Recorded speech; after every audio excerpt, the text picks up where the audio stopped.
Tata ruang ini mengatur di mana keterpaduan antara kegiatan manusia dengan daya dukung dan daya tampung lingkungan. Jadi, kegiatan manusia itu harus sesuai dengan daya dukung dan daya tampung lingkungan. Nah, dalam konteks pembangunan berkelanjutan, tata ruang berfungsi mengatur di mana suatu kegiatan boleh dilakukan apa tidak, gitu ya. Misalkan industri di hulu boleh apa enggak gitu ya. Fungsi ruang tidak saling bertabrakan. Ini untuk resapan air, jangan sampai dijadiin pemukiman kayak gitu. Kemudian menjaga keseimbangan antara kepentingan ekonomi, sosial, dan lingkungan.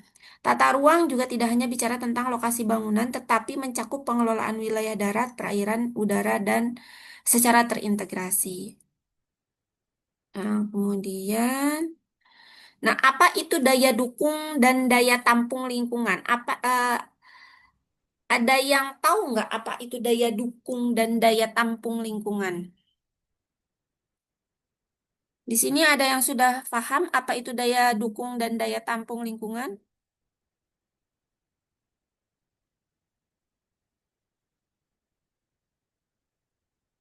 Daya dukung dan daya tampung lingkungan ada yang sudah paham belum? Halo? Gimana? Anak TA? Izin Bu Jawab. menjawab. Mm-mm. Kalau dukung Mm-mm. itu adalah kemampuan lingkungan untuk mendukung kehidupan makhluk hidup dan aktivitas manusia tanpa mengalami kerusakan. Mm-mm. Contohnya lahan pertanian hanya mampu menghasilkan pangan. Terus sungai mampu menyediakan air. Mm-mm. Kalau daya tampung lingkungan, Mm-mm.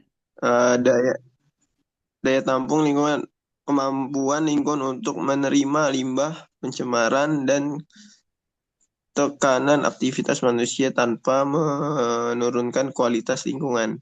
Contohnya Mm-mm. sungai masih mampu menguraikan limbah rumah tangga atau udara masih bisa menetralkan emisi kendaraan sampai batas tertentu. Kayak gitu, Bu. Oke, iya betul ya gitu ya. Nih, terima kasih Anbia. Nah, itu daya dukung dan daya tampung lingkungan nih. Kalau misalkan ibu bilang kayak gini, kemampuan tubuh manusia dalam menetralkan racun di dalam tubuhnya tanpa membuat tubuhnya sakit, itu daya tampung apa daya dukung?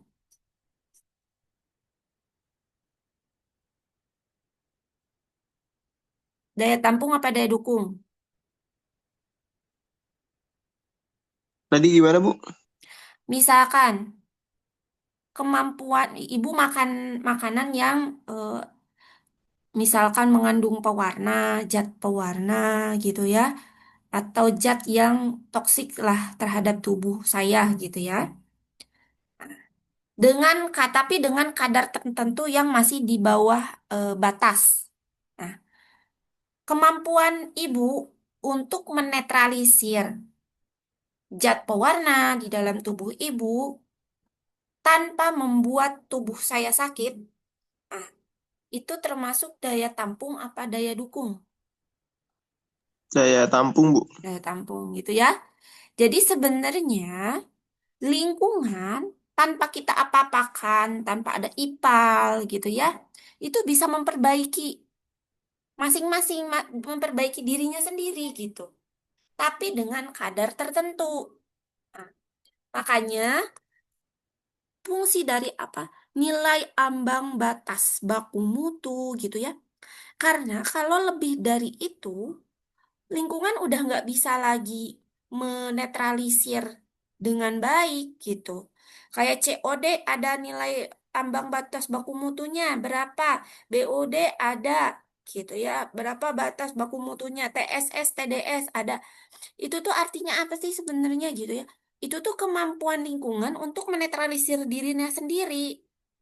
Jadi kalau misalkan kita kegiatan manusia ada ada racun gitu ya, menghasilkan limbah, polusi gitu. Nah, ke lingkungan, sebenarnya si lingkungan itu bisa menetralisir dirinya sendiri, asal masih di bawah ambang batas baku mutunya dia gitu. Nah, itu bukan disebut dengan daya tampung.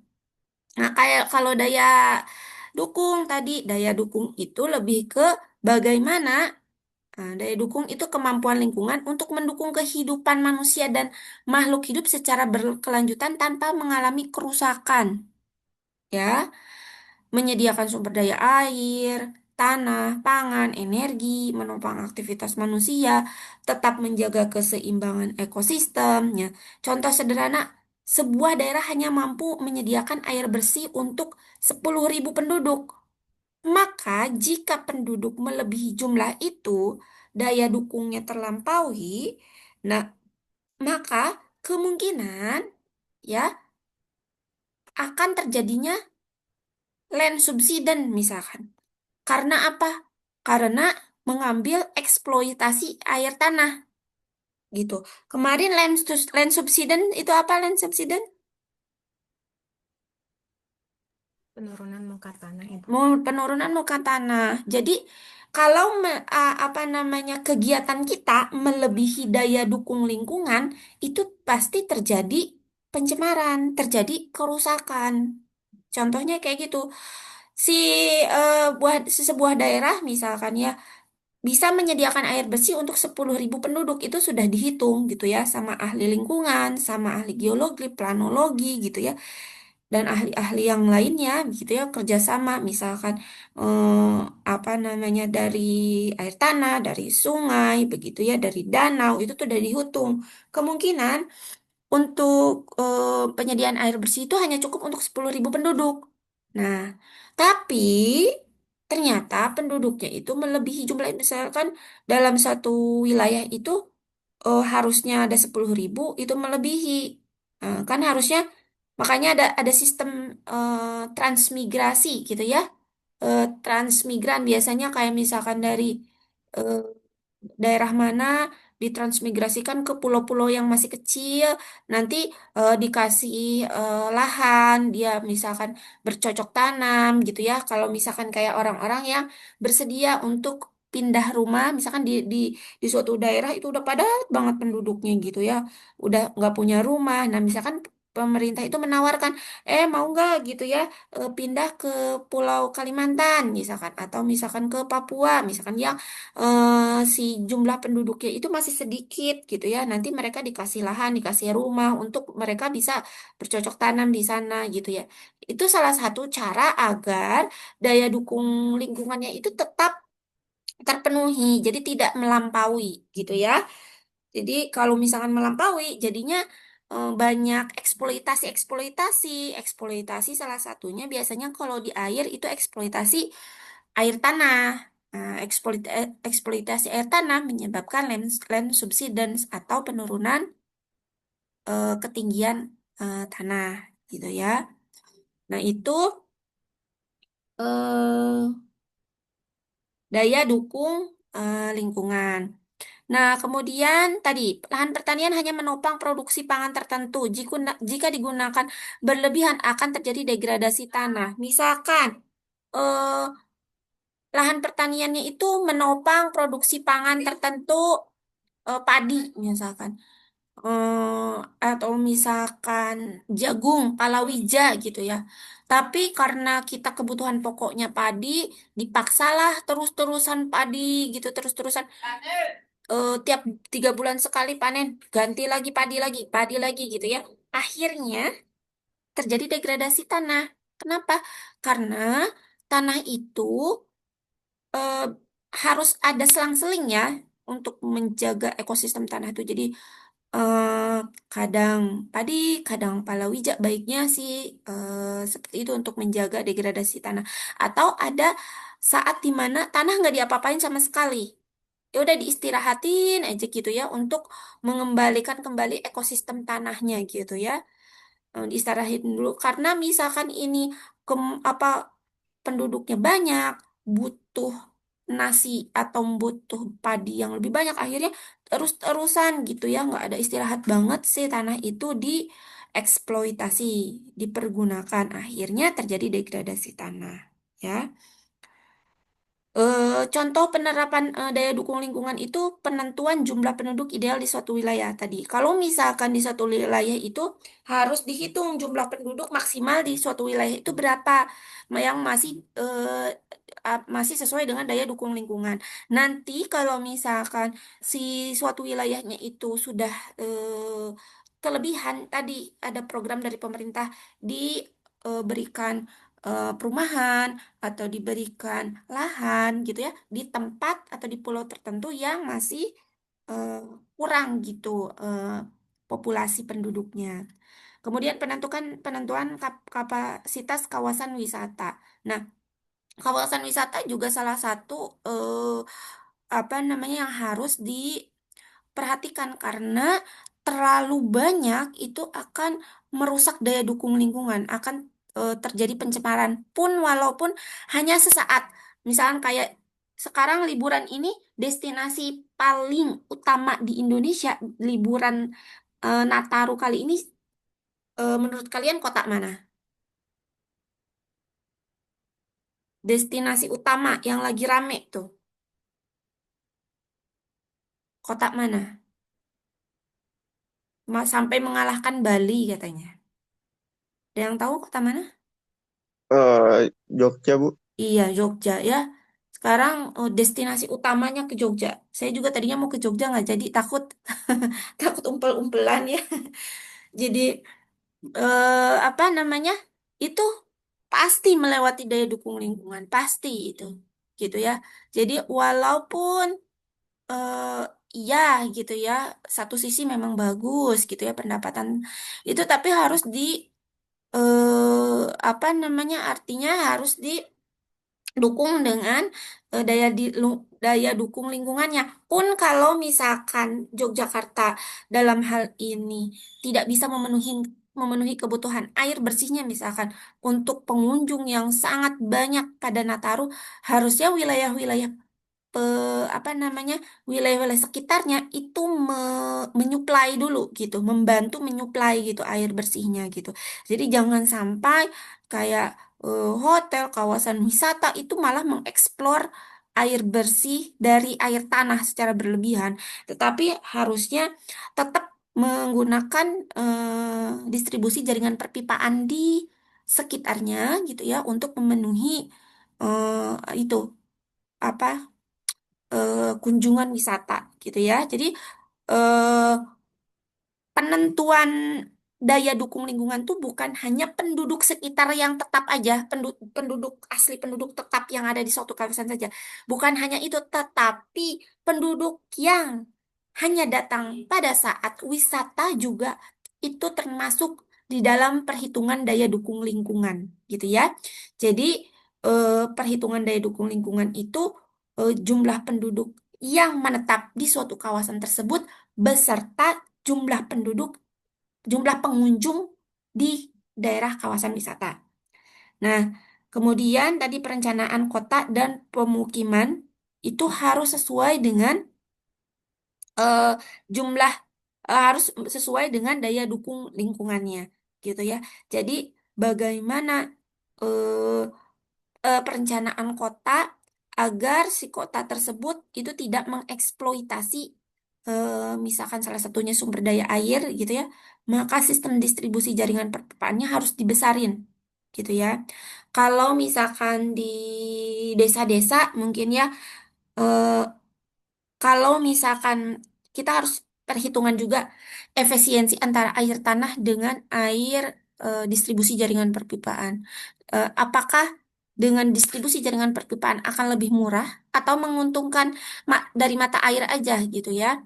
Karena kan kalau pedesaan apa namanya?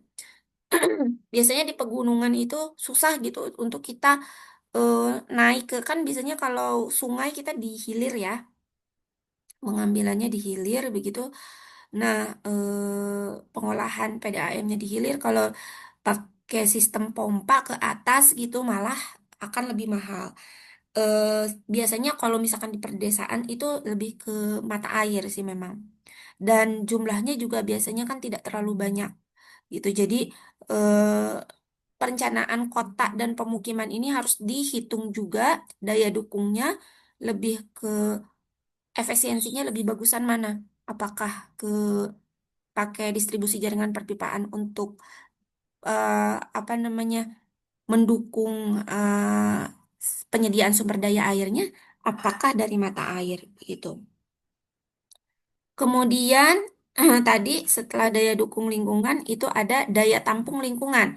Daya tampung lingkungan tadi kemampuan lingkungan untuk menerima dan menetralisir beban pencemar atau limbah tanpa menurunkan kualitas lingkungan gitu. Jadi memang eh, tadi lingkungan itu ya bisa menetralisir polutan gitu ya tanpa menimbulkan kerusakan. Sungai memiliki daya tampung tertentu terhadap limbah cair industri, kemudian bisa menyerap emisi kendaraan, karbon monoksida gitu ya, karbon dioksida gitu. Bisa gitu. Kayak tumbuhan-tumbuhan juga kan ada tumbuhan-tumbuhan yang bisa menyerap karbon dioksida, tumbuhan yang bisa menyerap karbon monoksida gitu. Bisa, lingkungan tuh bisa. Tetapi kalau melebihi daya tampungnya dia, ya dia juga kewalahan, akhirnya rusak gitu ya. Tanah juga bisa menyerap limbah domestik gitu. Kayak misalkan minyak, kemudian lemak, itu bisa. Tapi kalau misalkan melebihi kan minyak lemak organik ya gitu. Nah, tanah juga organik gitu. Eh, Rantai karbonnya tuh banyak. Tetapi ya kalau misalkan melebihi batas baku mutunya ya tercemar juga gitu ya. Jika beban pencemar melebihi daya tampung terjadi pencemaran lingkungan. Sampai sini paham bedanya daya tampung lingkungan dan daya dukung lingkungan?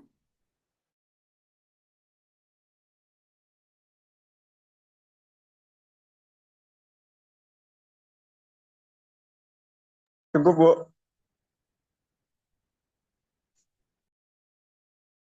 Oke. Lanjut ya. Nah, ini perbedaan daya dukung dan daya tampung.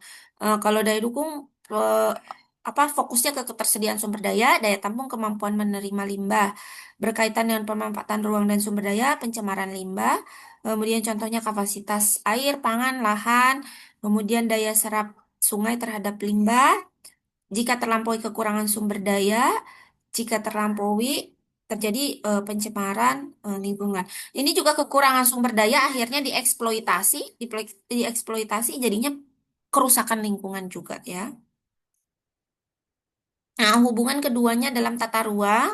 Dalam perencanaan tata ruang, daya dukung menentukan berapa banyak aktivitas boleh dilakukan. Nah, kalau daya tampung menentukan seberapa besar dampak yang masih dapat diterima lingkungan. Nah, hal ini berhubungan ke penyusunan RT/RW, Rencana Tata Ruang Wilayah, kajian lingkungan hidup strategis KLHS, dan penilaian AMDAL. Jadi, penilaian AMDAL, Rencana Tata Ruang, KLHS itu harus menghitung dulu daya tampung di suatu wilayah sama daya dukung di suatu wilayah gitu ya. Dukung gimana Bu caranya? Inventarisasi semua sumber daya yang ada di wilayah tersebut dihitung. Pertanian, lahan pertanian ada berapa, kira-kira bisa menghasilkan apa namanya hasil kayak padi, palawija itu berapa gitu ya. Kemudian sumber daya airnya gimana, tambangnya gimana, pokoknya semua sumber daya alam yang ada di kawasan tersebut dihitung. Nah, itu di daya dukung ya, untuk menghitung daya dukung. Kalau daya tampung itu nanti semua sumber daya juga sama. Kamu misalkan untuk sungai, kualitasnya tapi kualitasnya itu dihitung. Apakah si sungai itu masih bagus, tercemar, tercemar sedang, tercemar ringan? Kalau misalkan masih bagus, berarti daya dukungnya masih bagus. Daya tampungnya masih bagus. Kalau sudah tercemar, berarti daya tampungnya sudah tidak bagus. Kemudian kayak tutupan lahannya gimana? Apa hulunya gimana nih? Eh, apa catchment areanya masih banyak nggak? Hutannya masih bagus nggak? Kalau misalkan hutannya masih bagus, berarti daya dukungnya, daya tampungnya masih bagus gitu ya.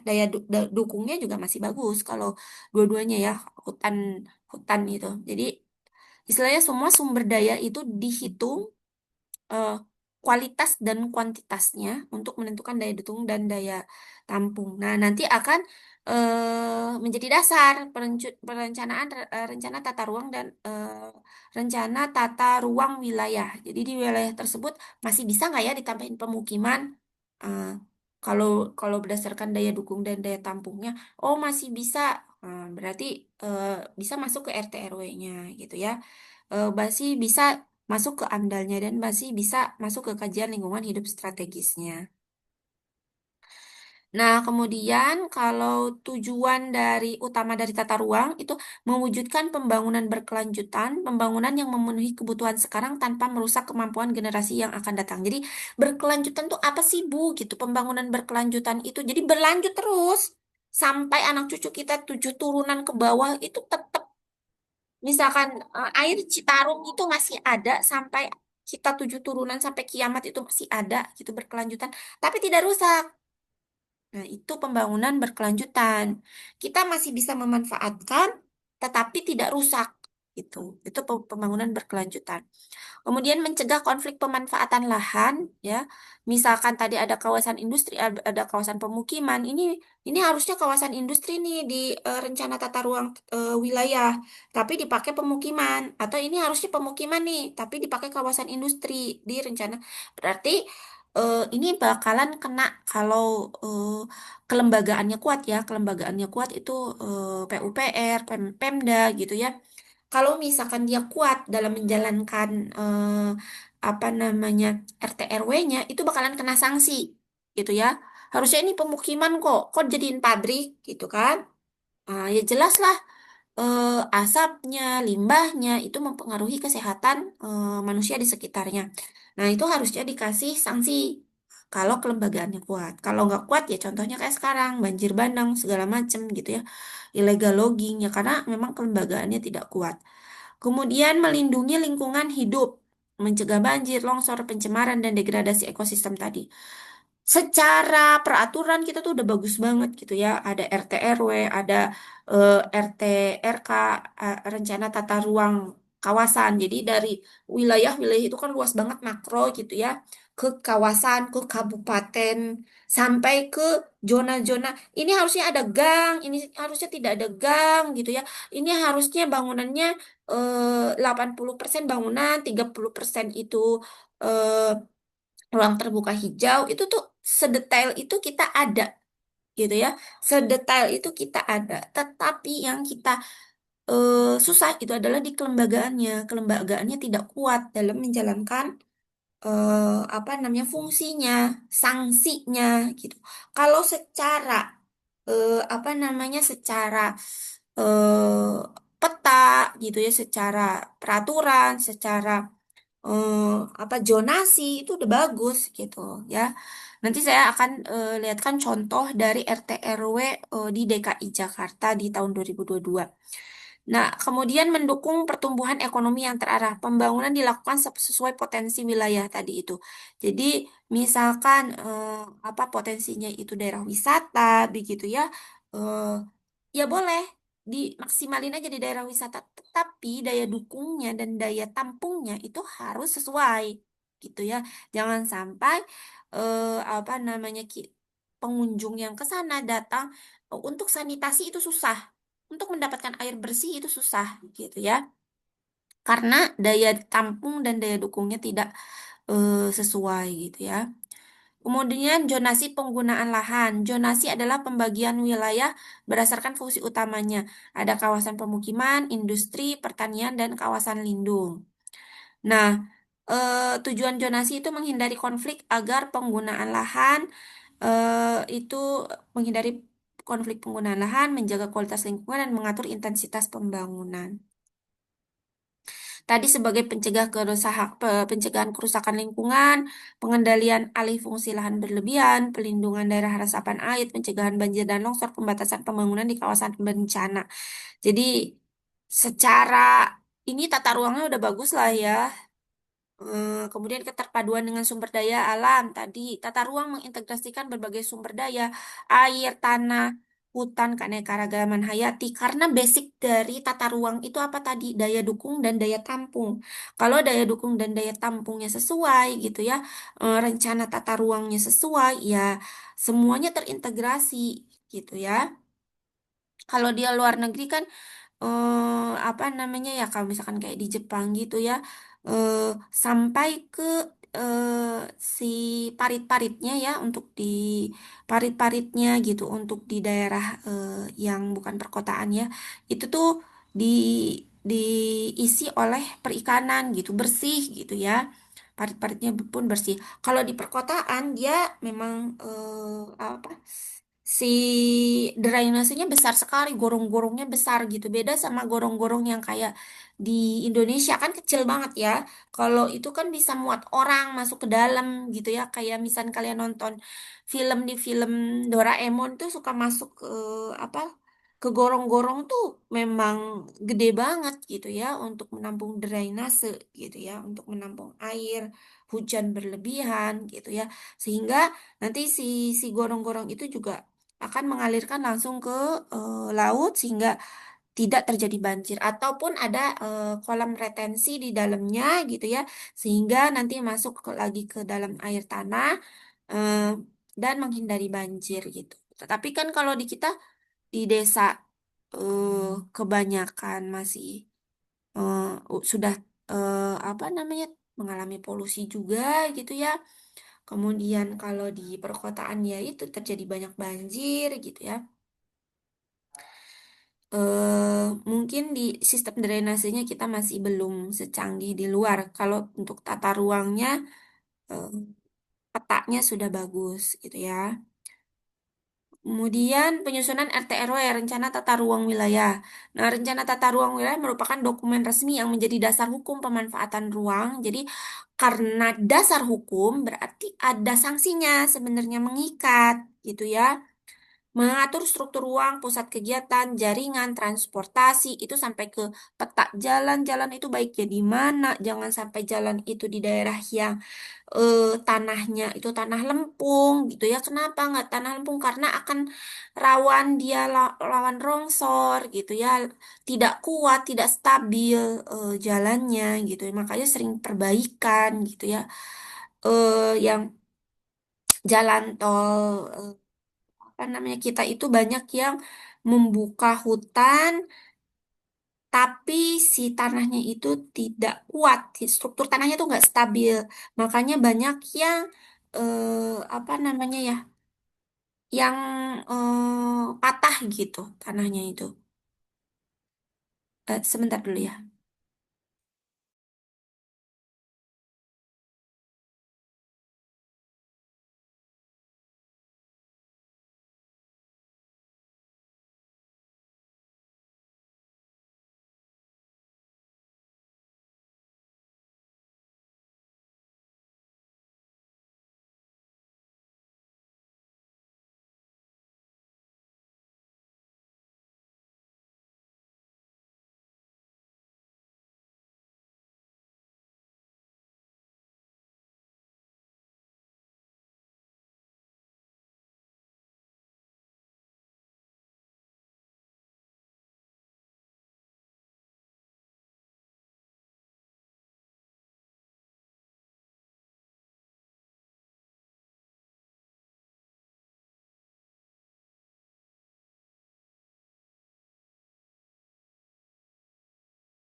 Ya,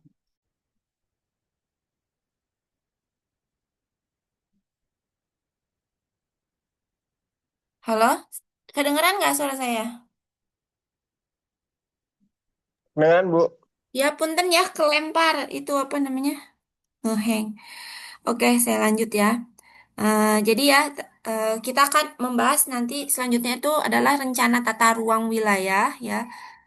Bagaimana gitu rencana tata ruang wilayah ini dalam suatu daerah. Ini ada contoh di DKI Jakarta. Ini akan saya share yang untuk di DKI Jakarta ya. Hmm,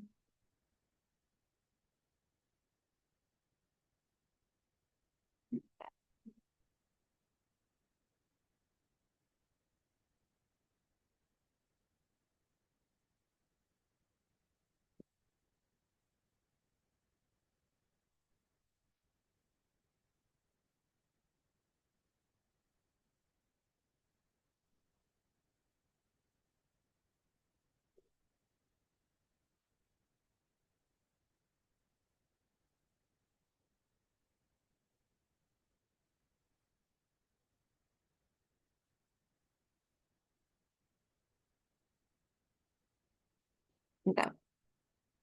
Nah, ini terlihat nggak?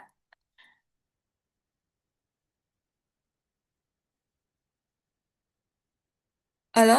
Share screen saya terlihat nggak? Bu, masih muter-muter di saya. Oh, masih bentar. Terlihat, Bu, terlihat. Nah, Sekarang ini ya. terlihat. Hmm, jadi, Sudah terlihat, Bu. oh ya, oke. Jadi, eh,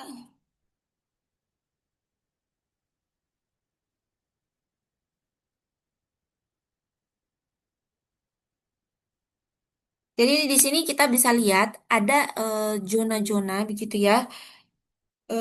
Zona-zona untuk pemanfaatan tata ruang. Ada namanya skor performa K1 gitu ya, 8360 gitu ya. Kemudian ada luas lahan, ada KDB, KLB, KTB, KDH. Nah, KLB eh,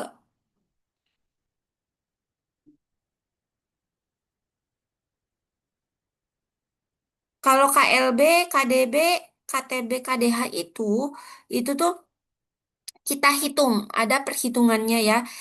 Jadi harus apa namanya memenuhi nah ini KDB proporsional, KLB proporsional, KTB proporsional, KDH proporsional, baru si zona ini bisa kita apa namanya aplikasikan. Nah, KDB, KLB, KTB itu apa Bu gitu ya. Nah, sebentar,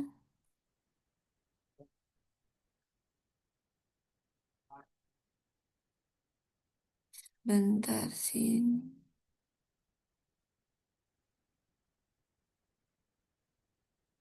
Dah, buka klik sih. Sebentar, sebentar.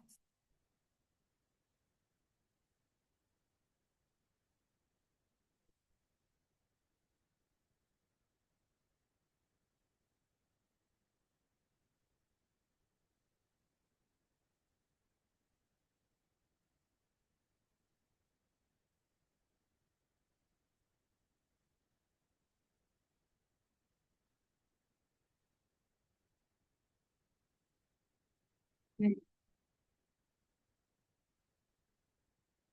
nih, nih. Nah, ini ya. KDB itu adalah koefisien dasar bangunan. Nah, KLB itu adalah koefisien lantai bangunan. KTB itu koefisien tapak bangunan. Dan KDH itu koefisien dasar hijau. Jadi itu tuh ada perhitungannya. Eh, Berapa persen idealnya di suatu daerah.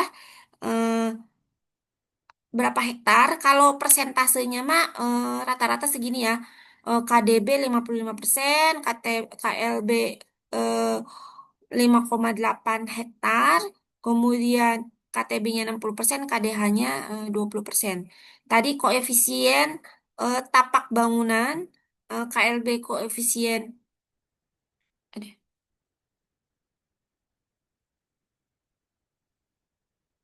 Nanti saya kasih ininya ya. Ada sini nih, ini di PPT-nya. Ini hanya saya mau memperlihatkan dulu peta akhirnya gitu ya. Nanti di RT RW ini kita untuk RT RW itu pada akhirnya kita akan membuat hal seperti ini gitu ya. Nah, eh itu ada prosesnya di sini ya. Jadi ini buku saku digital Peraturan Gubernur Nomor 31 Tahun 2022 tentang RDTR Rencana Detail Tata Ruang Wilayah Provinsi DKI Jakarta. Nah, ini saya dapatnya dari Dinas Cipta Karya, Tata Ruang dan Pertanahan Provinsi DKI Jakarta. Nah, eh di sini tuh ada delineasi wilayah provinsi, tujuan penataan wilayah provinsi, rencana struktur ruang, rencana pola ruang, ketentuan pemanfaatan ruang, peraturan zonasi dan kelembagaan, ya. Nah, delineasi wilayah perencanaan tuh gimana gitu ya? Eh, Subwilayah delineasi wilayah perencanaan ini yang termasuk ke Jakarta Pusat itu mana aja gitu ya. Ada Kecamatan Cempaka Putih, ini tuh termasuk delineasi wilayah perencanaan gitu ya. Kemudian yang termasuk Jakarta Utara mana aja, yang termasuk Jakarta Barat mana aja gitu ya. Kemudian yang termasuk ke Jakarta Selatan, Jakarta Timur, dan kabupaten administrasi. Nah, nanti si kecamatan-kecamatannya itu dikasih kode eh, kode blok 1, kode blok 2, kode blok 3 gitu. Ini yang dinamakan dengan delineasi wilayah perencanaan. Jadi delineasi wilayah perencanaan itu kita membagi ke dalam sub atau kota kabupaten administrasinya ini. Jadi dari suatu DKI Jakarta itu kita bagi ke perkotaan. Nanti setelah dibagi ke perkotaan, kita bagi ke kecamatan. Yang termasuk ke kota administrasinya kita bagi ke kecamatannya. Setelah kita bagi ke kecamatan dikasih kode, kode blok berapa gitu ya. Nanti biar di petanya itu gampang. Nomor 1, 2, 3, 4, 5. Satu itu kode blok 1 gitu. Oh, berarti Kecamatan Cempaka Putih kayak gitu ya. Itu delineasi wilayah perencanaan. Nah, kemudian tujuan penataan wilayah dan perencanaan Provinsi DKI Jakarta tadi yang berorientasi transit dan digital, terciptanya hunian layak huni, gitu ya. Terwujudnya ruang pelayanan kota yang berketahanan dan terintegrasi wilayah secara ini mah khusus lah ya untuk DKI Jakarta. Tapi intinya mah untuk mendapatkan pembangunan berkelanjutan, artinya kita bisa terus tinggal di DKI Jakarta, tapi tanpa merusak lingkungan di daerah DKI Jakarta. Gitu. Nah, ini rencana secara struktur ruang, rencana pengembangan pusat pelayanan, ada pusat pelayanan administrasi pemerintahan, pusat pelayanan sosial ekonomi gitu ya. Jadi eh, kita berdasarkan pasal 7 nomor 84 gitu ya. eh, untuk struktur ruang itu terbagi ke pengembangan pusat pelayanan, rencana jaringan transportasi. Jadi dibagi-bagi lagi si kawasannya itu berdasarkan struktur ruangnya itu dibagi-bagi lagi gitu ya. Ada ruang untuk pengembangan pusat pelayanan, ada ruang untuk jaringan transportasi begitu ya. Kemudian ada ruang untuk jaringan energi. Nanti dibagi jaringan energi di mana ya? Jaringan transportasi di mana ya? Jaringan pengembangan pusat pelayanan di mana ya?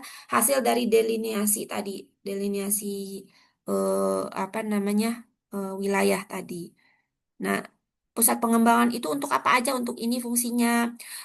Rencana jaringan transportasi itu untuk apa aja ini? Jaringan jalan, jembatan, jaringan stasiun kereta api dan sebagainya.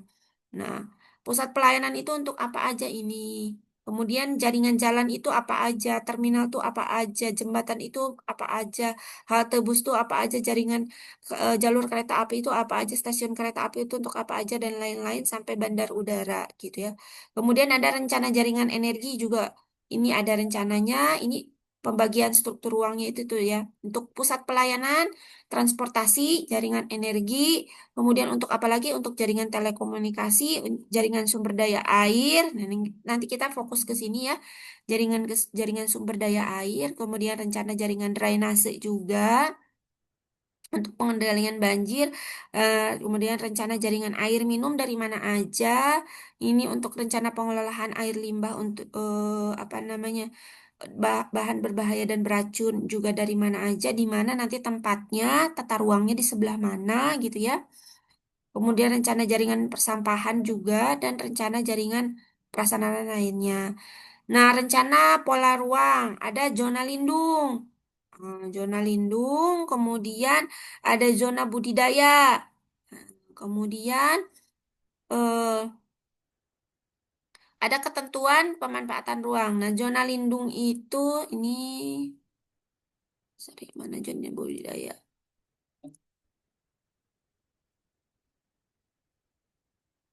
Zona lindungnya.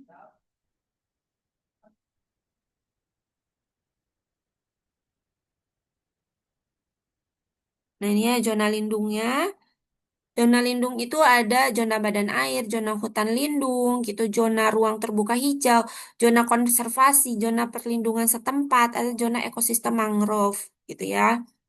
Nah, zona lindung ada mangrove, hutan lindung, sebagainya ini sesuai pasal 85 sampai 87. Nah, ini ada zona budidaya, gitu ya. Jadi ada tadi rencana struktur ruang dibagi sampai ke ini ya, sampai ke rencana jaringan prasarana lainnya, ada rencana pola ruang. Ah, ini rencana pola ruang dibagi jadi zona lindung dan zona budidaya sesuai ini ya pasalnya. Kemudian ada ketentuan pemanfaatan ruang sesuai pasal 88. Ketentuan pemanfaatan ruang itu eh ini terdiri dari usulan indikasi, program utama, lokasi, alternatif sumber pendanaan, instansi pelaksanaan program, dan waktu pelaksanaan. Artinya kita ketika memanfaatkan ruang pun kan harus ada dana gitu ya. Nah ini menjadi nanti pertimbangan juga salah satunya untuk pengembangan kawasan. Itu perlu dana gitu ya. Jadi eh ya kita pengen sistem jaringan distribusi perpipaannya banyak gitu untuk memenuhi kebutuhan air di wilayah suatu wilayah, tetapi uangnya belum ada gitu ya, terbatas juga. Jadi kita efektif dan efisien dalam penentuan pemanfaatan ruang. Kayak tadi di hulu sama di hilir, di hulu gampang lah distribusi jaringan perpipaannya gitu ya. Kalau misalkan kita dari hilir mau memenuhi ke hulu kan harus dipompa gitu ya, karena ke atas. Kan lebih mahal. Apa nggak sebaiknya dari mata air aja gitu. Jadi ketentuan pemanfaatan ruang bukan hanya dari daya dukung, bukan hanya dari daya tampung, tetapi juga dengan dari kapasitas pembiayaan investasi kita. Ada uang nggak gitu ya. Kemudian ada peraturan zonasi, ada aturan dasar gitu ya. Kemudian ada pasal-pasalnya, ada zona bonus, zona forma, zona ambang, zona khusus gitu ya, zona pelestarian cagar budaya, zona intensitas sangat tinggi. Jadi nanti ada kode-kodenya, kode kode-kode ini nanti akan dipakai di peta gitu ya.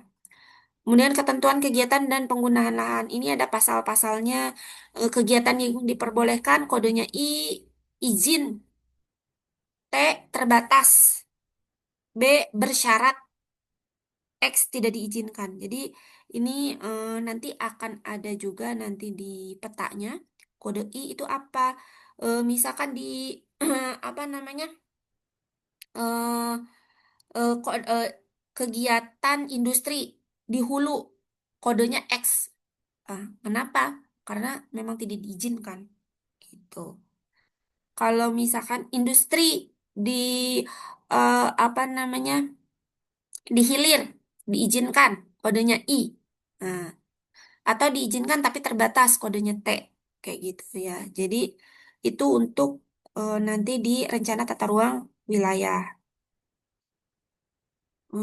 Kemudian ini nih ya, eh, ada tadi KLB, KTB, KDH, KLB koefisien lantai bangunan, KTB-nya itu koefisien tapak bangunan, dan KDH-nya itu koefisien dasar bangunan. Jadi ini ada perhitungannya, ah, berapa persen koefisien lantai bangunannya, KTB-nya dan KDH. Nah, ini ketentuannya ya sesuai dengan pasal 97 sampai 105 ini. Untuk ruang terbuka hijau itu bagaimana? Kalau untuk badan air dan hutan lindung mah kan memang tidak ada bangunannya gitu ya. Tapak bangunannya nggak ada gitu ya. Jadi dia makanya nol gitu ya, atau nol gitu ya. Ini untuk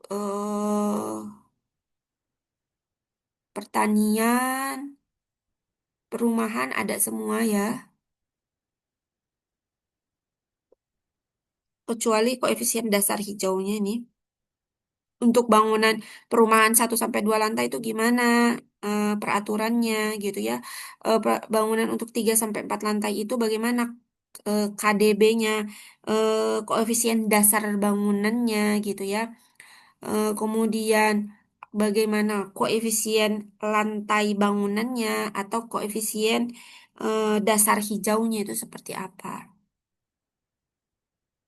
Nah, ini ada ininya ya, beberapa ketentuannya untuk ini berbagai macam fungsi ruang itu harus memenuhi ini. Ini tuh kayak di itu mah ya di kualitas air mah kayak nilai baku mutunya lah gitu ya. Kalau misalkan mau bangunannya eh, bangunannya itu sesuai atau tidak merusak lingkungan, maka harus sesuai dengan ini gitu ya. Ini ketentuan dasar bangunan nih ya. Ini kenapa harus seperti ini? Ini dijelaskan di sini. Kemudian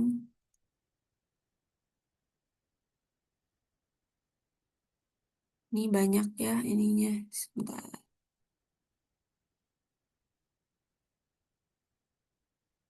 banyak di peraturannya. Nah, ini contohnya itu berdasarkan pasal 139 sampai 151 gitu ya.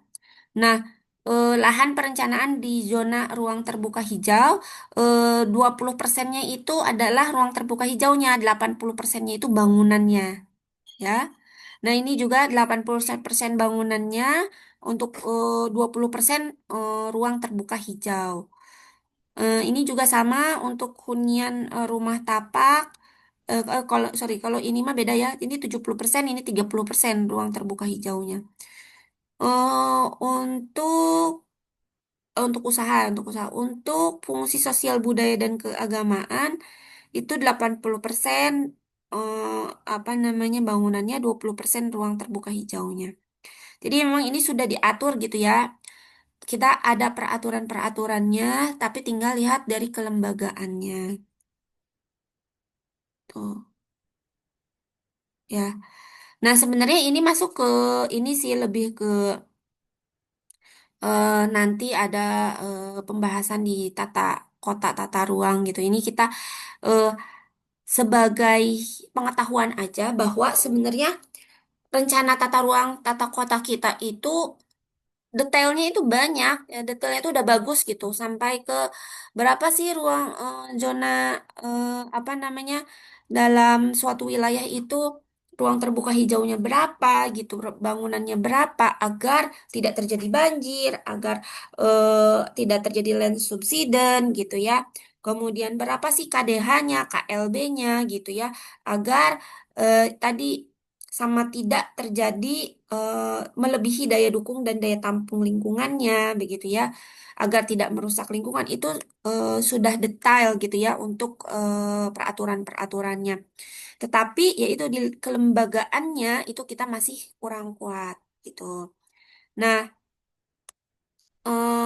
ini banyak banget ya sebenarnya sampai ke Untuk yang air mana ya? Saya cari yang air.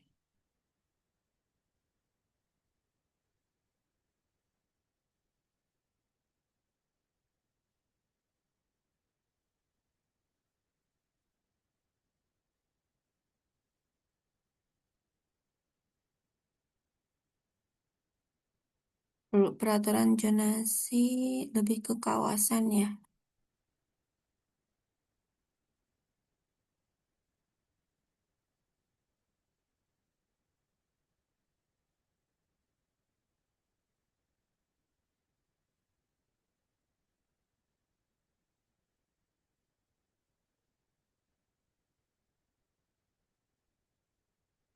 Oke, lebih ke kawasan. Jadi ter ini aja ya.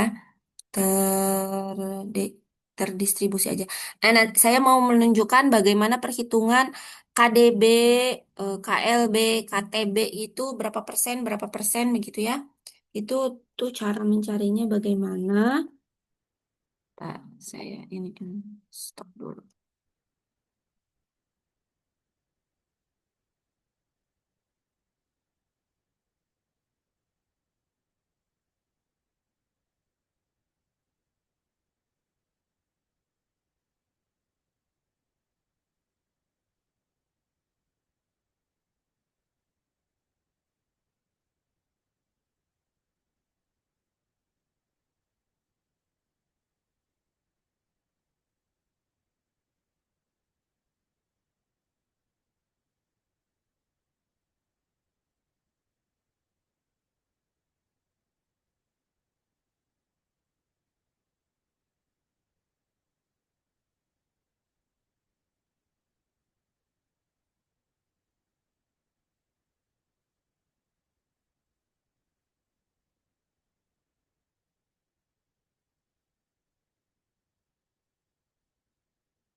Udah,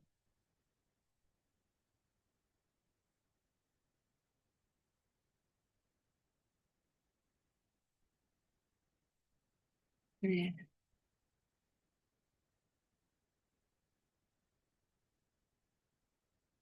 Terlihat nggak ininya, eh, presentasinya, eh, PPT-nya? Terlihat Ibu.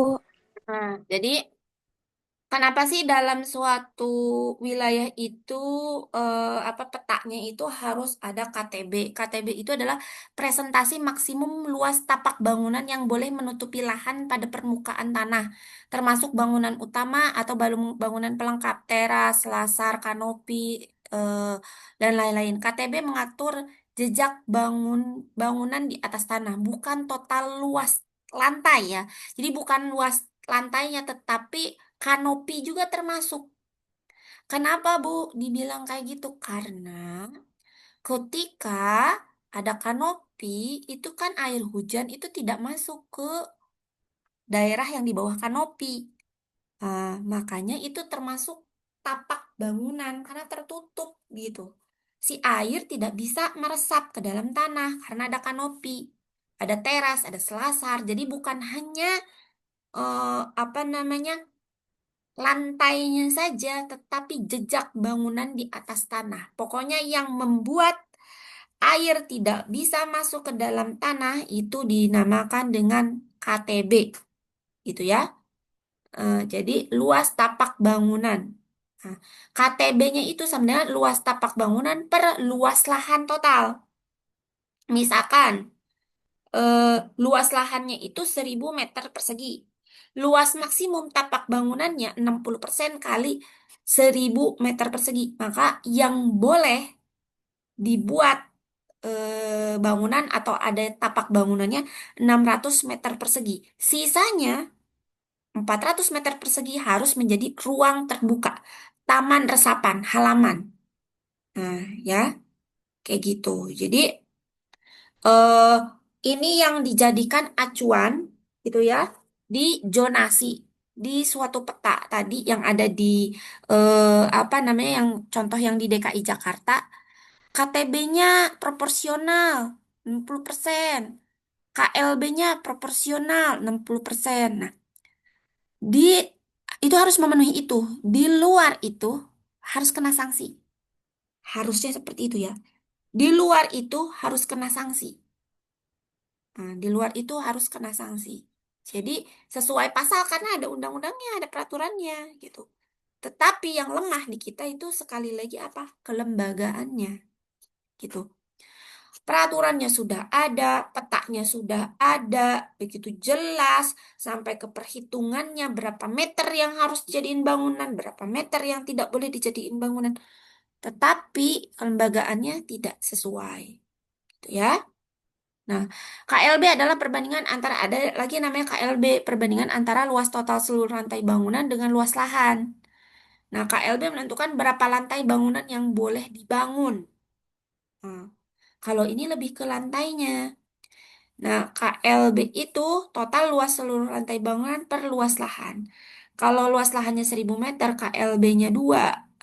Berarti total luas bangunannya 2 kali 1000 eh, sama dengan 2000 meter persegi. Ini bisa berarti 2 lantai, masing-masing lantainya itu 1000 atau 4 lantai. Eh, Masing-masing lantainya 500 meter. Gitu ya. Kalau KLB perbandingan antara total seluruh lantai bangunan dengan luas lahannya. Gitu. Tadi juga ada keterangannya. KLB-nya ada berapa eh, proporsionalnya. Gitu ya. Kemudian KDH presentase lahan yang wajib ditanami atau berupa ruang terbuka hijau. Ya, eh, tujuannya KDH adalah menjaga resapan air, mengurangi banjir, menjaga kualitas. Misalkan luas lahannya itu 1000 meter, KDH-nya 30%. Berarti 30% dari 1000 meter yaitu 300 meter persegi. Itu ada perhitungan KDH-nya proporsional minimal berapa. Kayak gitu ya. Tuh. Itu contoh-contoh perhitungan KDH, KLB, kemudian tadi KTB, begitu ya.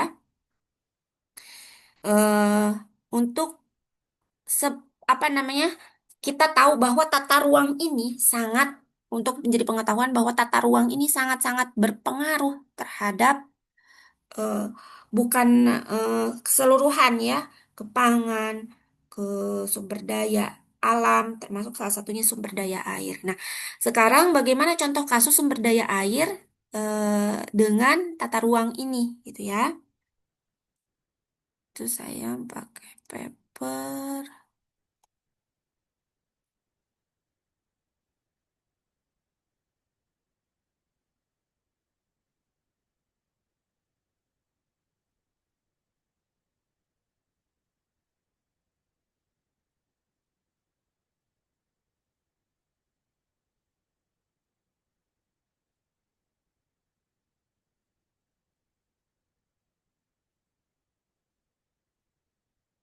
Nih, ya, ini juga nih ya.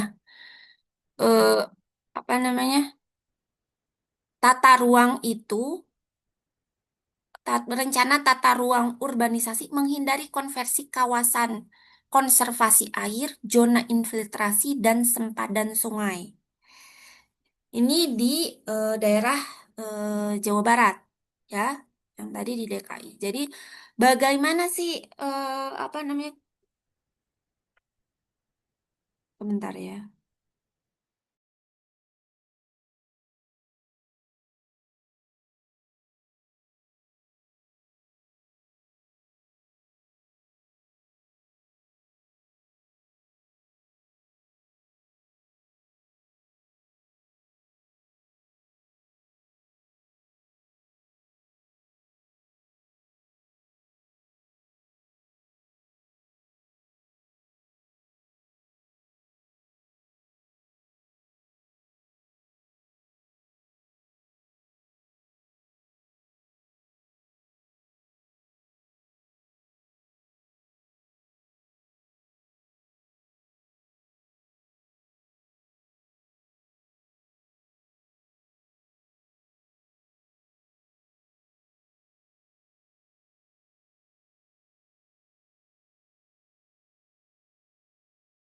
Oke, nah ini contoh rencana tata ruang urbanisasi menghindari konversi kawasan konservasi air, zona infiltrasi, dan sempadan sungai. Jadi memang dalam perencanaan penggunaan lahan dan penegakan hukum zonasi itu jangan sampai si urbanisasi kita itu yaitu merusak kawasan konservasi air, zona infiltrasi, dan sempadan sungai.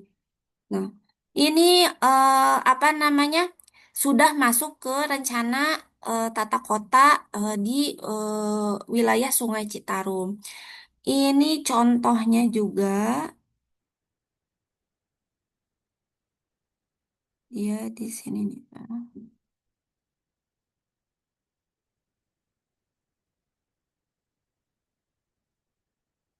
Ada di roadmap-nya. Roadmap pengelolaan sumber daya air terpadu wilayah Sungai Citarum. Bagaimana apa namanya? Kita membuat peta gitu ya. Ini bisa kecilin ya. Nah, nanti membuat peta. Petanya itu apa yang akan kita lakukan agar eh, apa namanya? Si penduduk itu bisa terpenuhi kebutuhan airnya tanpa adanya kerusakan lingkungan. Nah, caranya itu adalah ada peningkatan kesadaran masyarakat terhadap kesehatan lingkungan melalui sosialisasi dan lain-lain, peningkatan kapasitas sungai, gitu ya. Misalkan asalnya ada sedimentasi, kapasitas sungainya jadi kecil, maka kita keruk dilakukan pengorukan, misalkan kapasitas sungainya jadi si kedalaman sungainya kembali lagi, gitu ya. Kemudian eh, ada perluasan IPA, instalasi pengolahan air gitu, pembangunan pipa transmisi, pembangunan sistem mata air gitu ya.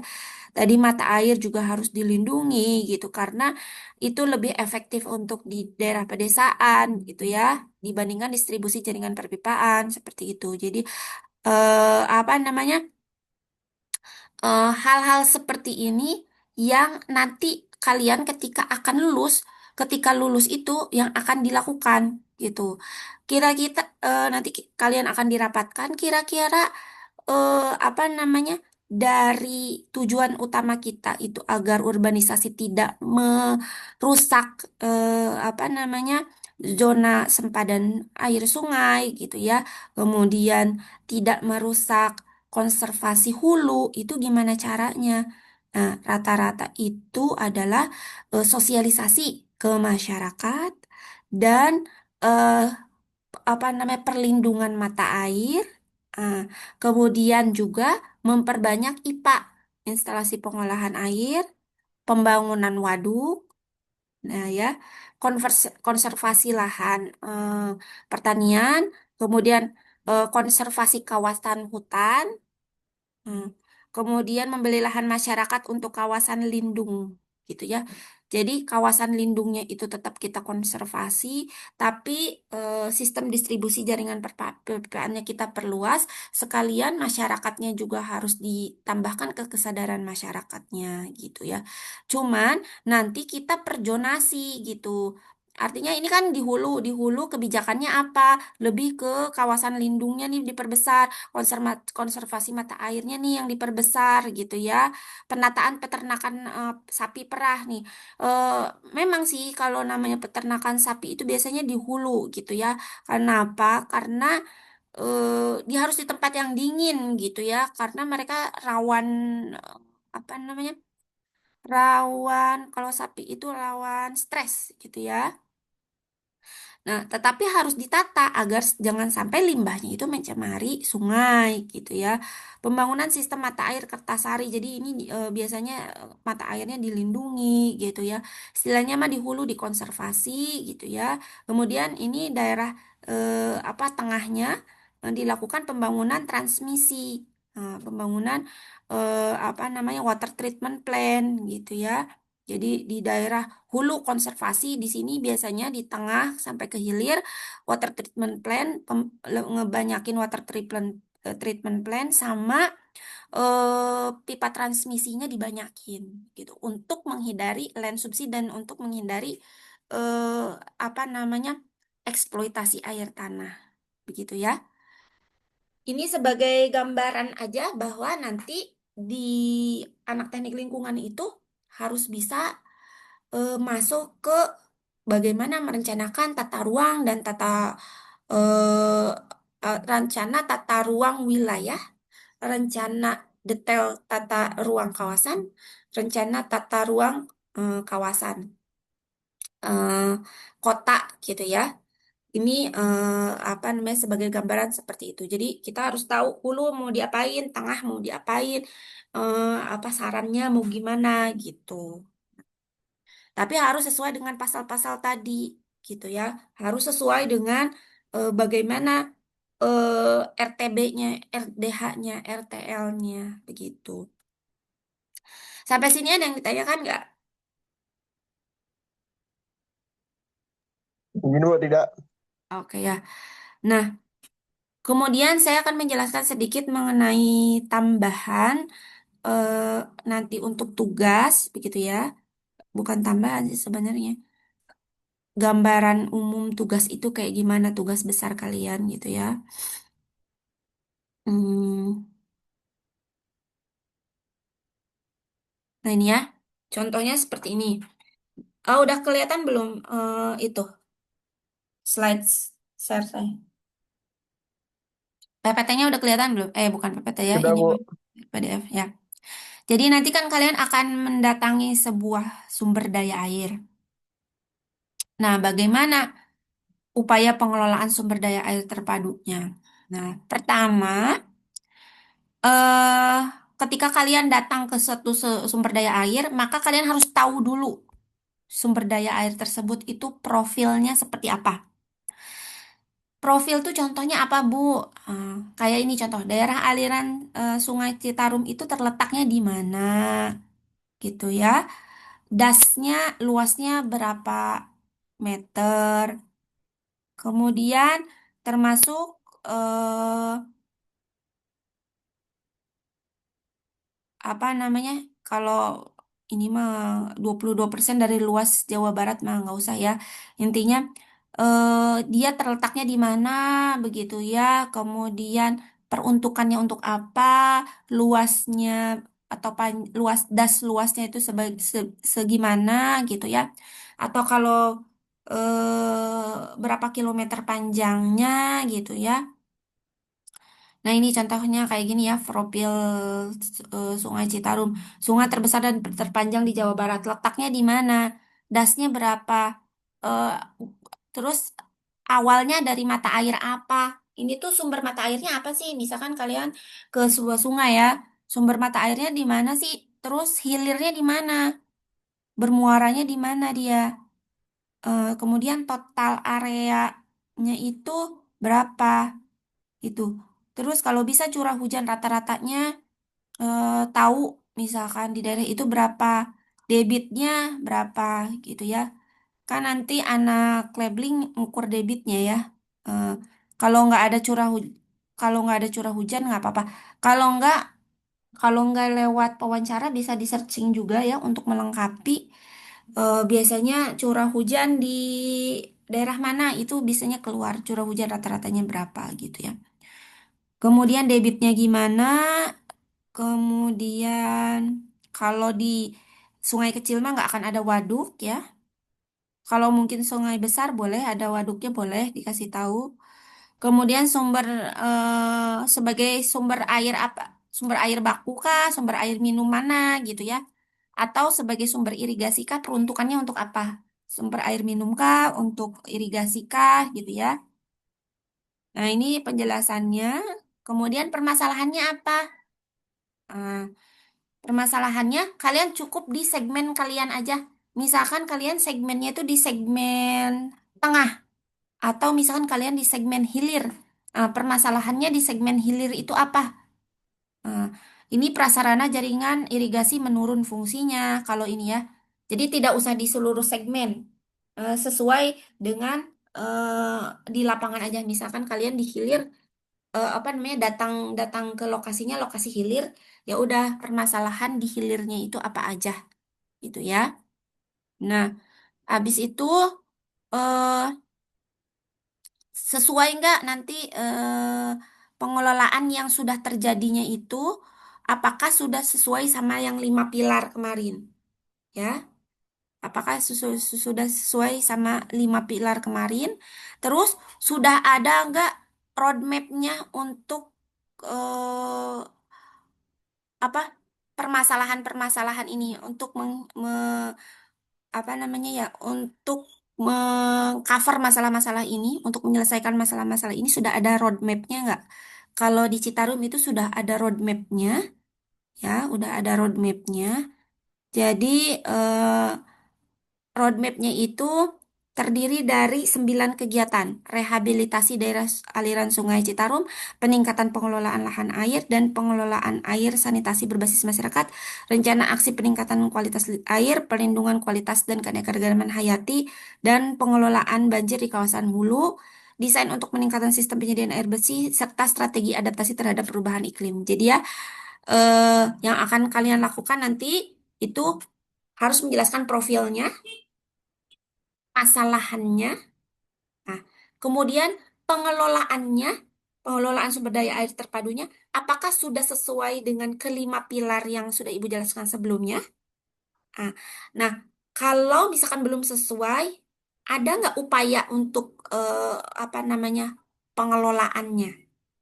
Itu lewat wawancara atau lewat browsing juga bisa, gitu. Paham nggak? Ada yang ditanyakan nggak? Halo? Wah, cukup sejauh ini udah sih, Bu. Insya Allah paham Ibu. Ya, gitu ya. Nanti contohnya akan saya kirim untuk apa namanya kalian nanti membuat eh, apa kayak gini ya, membuat deskripsinya sama membuat PPT-nya. Nah, deskripsinya seperti ini.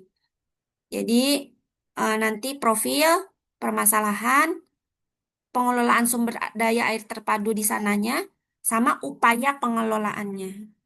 Ya, oke.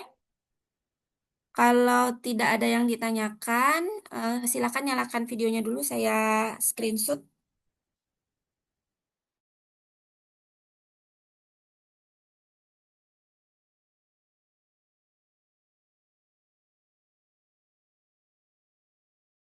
Yang lain Novel, Gilang,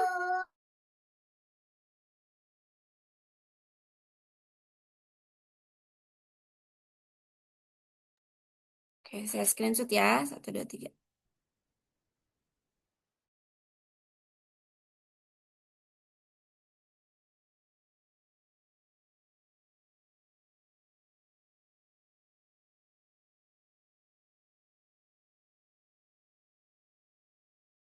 Untuk ininya, apa namanya, nanti saya kirim link untuk record Zoom-nya, eh, untuk bisa di itu putar ulang ya. Oke, terima kasih atas perhatiannya. Mohon maaf jika ada kesalahan. Assalamualaikum warahmatullahi wabarakatuh. Waalaikumsalam. Waalaikumsalam warahmatullahi wabarakatuh. Makasih, Bu. Terima kasih banyak Ibu.